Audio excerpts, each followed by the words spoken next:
Beijing, China's defense ministry criticized outgoing U.S. Defense Secretary James Mattis on Thursday for his false accusations against China, but also offered praise for his efforts to promote Sino-U.S. military ties.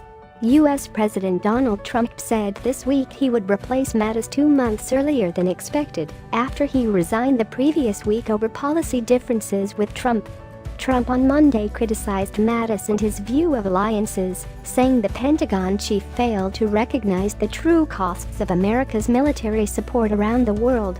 In his resignation letter, Mattis said he believed the United States must be resolute and unambiguous in our approach to those countries whose strategic interests are increasingly in tension with ours. He identified Russia and China as countries that want to shape a world consistent with their authoritarian model. Speaking at a regular monthly news briefing, Chinese Defense Ministry spokesman Wu Qian voiced displeasure at Mattis's comments.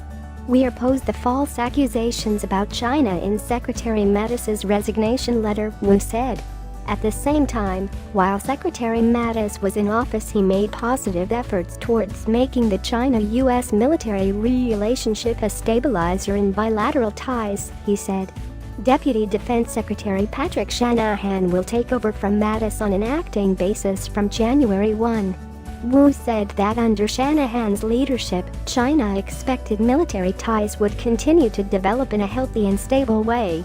Relations between the world's two largest economies have plumbed new depths under Trump amid a bitter trade dispute and disagreements over Chinese claimed Taiwan, the South China Sea, and other geopolitical flashpoints.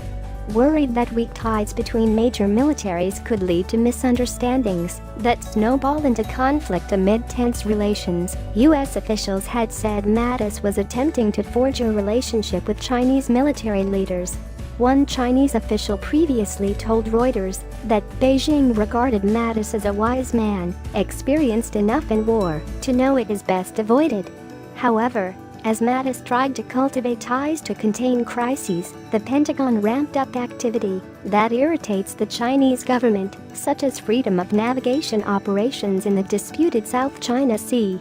Still, in a sign China wants its military relationship with the United States to progress, Wu said Chinese Naval Chief Shen Jinlong had spoken last week with Chief of U.S. Naval Operations Admiral John Richardson.